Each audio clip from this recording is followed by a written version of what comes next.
Now to other stories, as the International Monetary Fund has downgraded Nigeria's economic growth forecast for 2024, citing significant challenges in key sectors. The country's growth is now expected to reach 2.9%, a reduction from earlier projections of 3.3% in April and 3.1% in July. Now, this revision reflects ongoing issues such as insecurity, which has hindered agricultural productivity, and disruptions in oil production, particularly due to flooding. Despite these setbacks, Nigeria's GDP grew by 3.19% in Q2 of 2024, but the oil sector contributed just 5.7% to the total real GDP. Inflation remains another pressing issue, with Nigeria's inflation rate reaching a record high of 34.19% in June 2024. Now, these economic challenges have weighed heavily on the nation's outlook, even as global growth is projected to stabilize at 3.2% in 2024.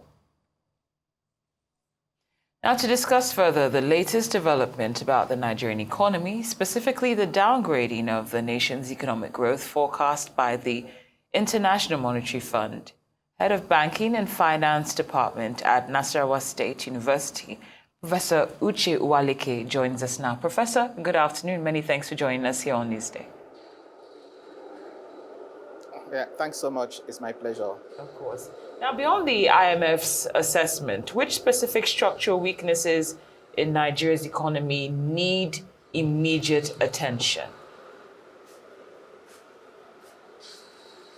Well, as you have even pointed out, the IMF, in their latest forecast, downgraded the country's real GDP growth rate to 2.9%. You recall that in July, they had a forecast, a 3% growth rate, and now been downgraded to 2.9. And they gave reasons. They talked about the shocks the country has faced, particularly in the agri sector, times of flooding, and of course the fact that the oil sector, particularly crude oil output, isn't where it is. It is supposed to be. So I think for me, the low-hanging fruits there, possibly to, get the IMF also revise their forecast upwards, would be the oil sector. The crude oil sector in Q2 of 2024 was even the sector that powered growth because it grew by 10.5%, despite the fact that oil production fell to, I think, 1.44 million barrels per day. But that was more on account of favorable oil price. So we need to ramp up oil production to be able to, achieve faster, economic growth rates. Then, of course, there is the real sectors, the manufacturing and agri sector, that are also, if you like, still under the weather. And that's partly, in my view, because of the many challenges they're also facing, infrastructure challenges, including, again, access to credit, which is also why I think the Central Bank of Nigeria can also help to, stimulate that sector by pausing the aggressive, rate hikes, that we have seen since February this year. So the figure of 2.9, again, one should expect it. If you look at the average we've done so far, in Q1 we did 2.98%, in Q2 3.19%. So on the average we've had like 3% growth rate. But from this forecast, it's now clear that the year will end up with a lower growth, real GDP growth. And again, as I said, that may not be unconnected with the issues we are still having in the oil sector. And again, even from the monetary side, high interest rates that are also, stifling, production as it were. So the real sector needs to grow. Agri sector, in particular, and manufacturing sector. If you can't see growth in these sectors, then it may be difficult to, surpass the growth targets that the IMF, is forecasting. Absolutely. Now, the Minister of Finance and Coordinating Minister of the Economy, Uwaleke, most recently made a comment about how it's important for us to move to create a safety net, to protect the most vulnerable. Now, this is, of course, juxtaposed with all the statements coming from the World Bank and the IMF about how we need to persist with these reforms. I believe there was the other statement that said we need to continue on this trajectory for another 15 years for us to really enjoy the full fruits of it. Do you foresee a situation where we're actually going to be able to balance these very extreme reforms with sustainable support for society's most vulnerable? Yes, first let me say that, well, you can see a close link between what the IMF is saying and also what the World Bank has said in this recent World Development reports, in which they talked about, staying the course in terms of the reforms to do with the exchange rate unification and the fuel subsidy removal. Now, there is no doubt that those reforms or those measures were needed at the time, especially the issue of unification of exchange rate. Multiple exchange rates were creating a lot of arbitrage, a lot of corruption in the system. So there was the need to unify exchange rates. One can also say that say the same thing for the subsidy removal. But what the World Bank fails to say, usually in their report, is to also give what needs to be done or suggest what needs to be done to cushion the impact. I don't see much of that in their reports beyond the fact that they have been encouraging conditional cash transfer, which even by their own admittance also has limitation. The fact that has been the cash transfers have been limited by the non availability, so to speak, of BVN and NIN, especially among the vulnerable groups.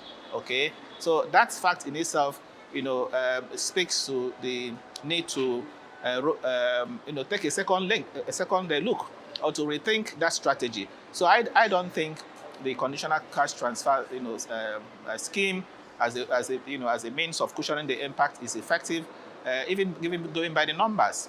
You plan to distribute 25,000 naira to 15 million households, and so far you've just done about 4 million households receiving the first tranche. So that tells you that there's a problem with that strategy. So I don't think it's something that we should continue to focus on. So I expect the World Bank to say, yes, fuel subsidy has been removed.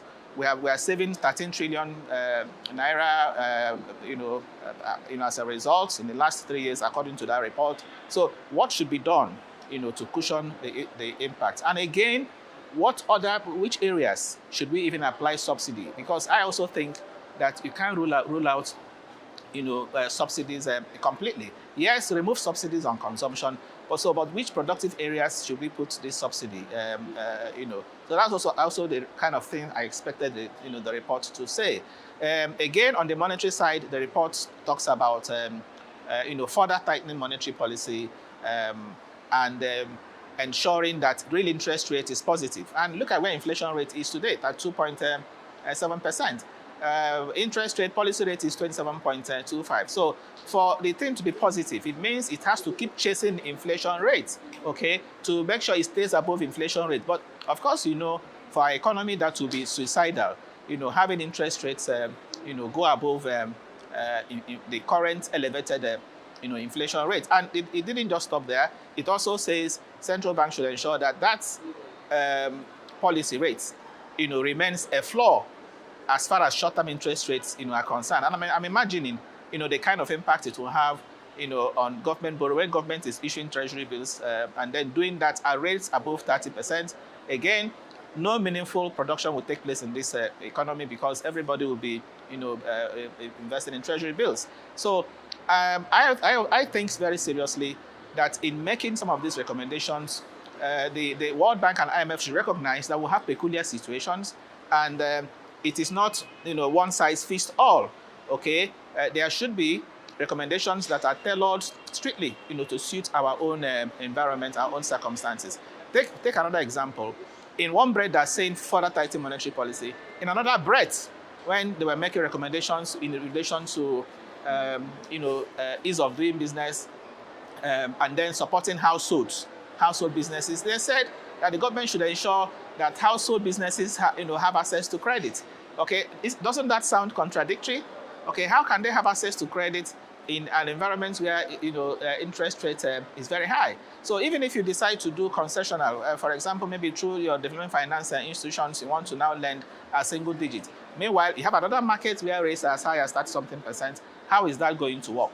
So I think, more seriously, that anytime they are making recommendations or even forecasts, based on what they have their research, whether desk research or as a result of in consultations they usually do with government officials, they should go beyond just consulting government officials, the central bank, and also consult, let their consultations be inclusive. They should consult the organized private sector, they should consult the academia. Nigerian Economic Society is there. They don't get to consult them. They don't get to consult the National Assembly. They don't get to consult the man, Nasema, and the rest of them, before coming up with this recommendation. So I think, going forward, that is the way to go. So some of their recommendations are, of course, good.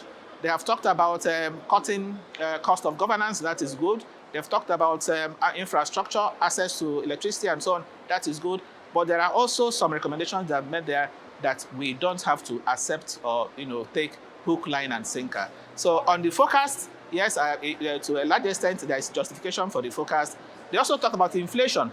IMF is forecasting that inflation will come down to 25% by 2025. Okay, if you also look at that, even 25% inflation rate is still on the high side. So we need to do more, particularly in the area of supporting food, security, food production, food output, to be able to significantly crash inflation rates. So you really dissected this and picked apart or done a great critique regarding the recommendations, and we appreciate you for that. But I'd like us to do a bit of comparison now.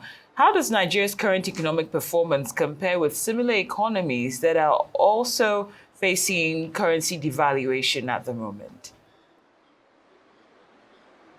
Yes, the one that readily comes to mind is Egypt. Of course, Egypt started having this crisis as far back as 2016. But in the Egypt's case, the IMF,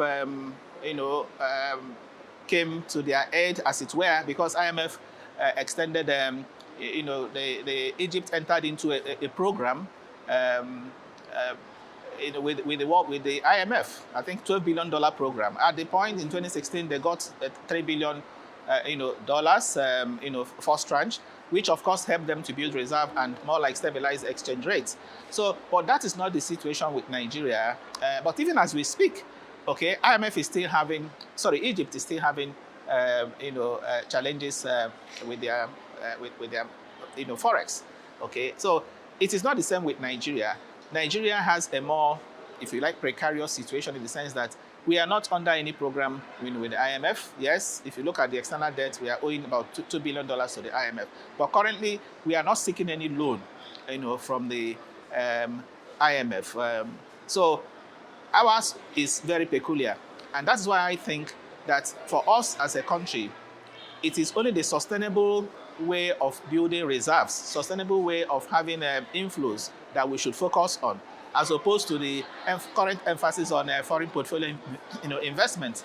And foreign portfolio investments are coming because of this, high interest rates, and we know all that is hot money. So today our reserves are growing. Now over $38 billion. Yes, we finance over 14 months of goods. Yes, that may appear good, but again, that's in the short term. So except we seize this opportunity, okay, that we now have, we are growing reserves again as a result of foreign portfolio investors, as a result of loans will also be taken from the World Bank and so on. Except to seize this opportunity to now, ensure we have a sustainable means of inflows through export, diversifying the export base, we will still run into, the same problem. So we have, as I said, Egypt is a very good example, but we also have even Ghana. Ghana also had, challenges not too long ago, but Ghana has succeeded in at least bringing down inflation rate from where it was at some point it was higher than 50% to now 20%. So we need to bring down inflation rates, considerably. and we also need to grow exports. How do we bring down inflation rate? I think there's a silver bullet, and that silver bullet is the agri sector. If you can grow output in the agri sector, you bring down inflation because the major driver of inflation today in Nigeria is food. So you bring down food inflation. You also discourage people from currency substitution, because once inflation comes down, people will no longer tend to demand the dollar, to have as a store of value, because that's what is happening now. The dollar now is being demanded not for transaction purposes, but for purposes of, if you like, speculative purposes. And then people want to also have the dollar as a store of value. And that is because of the high rate of inflation. If we're able to bring down inflation, okay, the tendency to dollarize will reduce. And then you also find that even the exchange rate will be impacted positively, because the demand for dollar will reduce. So that is what I think we should be doing going forward. Production, particularly the agri sector, boosts food output. That will reduce inflation. And if we do that to the point where we can also export, of course, you can now be sure that your reserves, your exchange rates, you can afford to stabilize it. But I also think that given the quantum of reserves that the central bank has now, I also think the central bank should intervene more in the forex market, to be able to stabilize the exchange rate. Look at what is happening now. The premium, market premium, is now beginning to widen, okay, to the point where you have even up to 100 naira difference between the official exchange rate and the parallel market rate. And that is what the central bank has been trying to avoid. That's even the major essence of unification, to ensure that the rates in the parallel market and official market rates, don't diverge very widely. But that's what we are beginning to see now. Wow, so I think Professor, that should be of concern to the central bank. Absolutely. I know a lot of people will be outraged at the idea of defending the naira anymore, but we trust and appreciate your advice. Of course, you're one of the best in the business, Professor Uche Uwaleke, head of Banking and Finance Department at Nasarawa State University. Thank you so much for your time.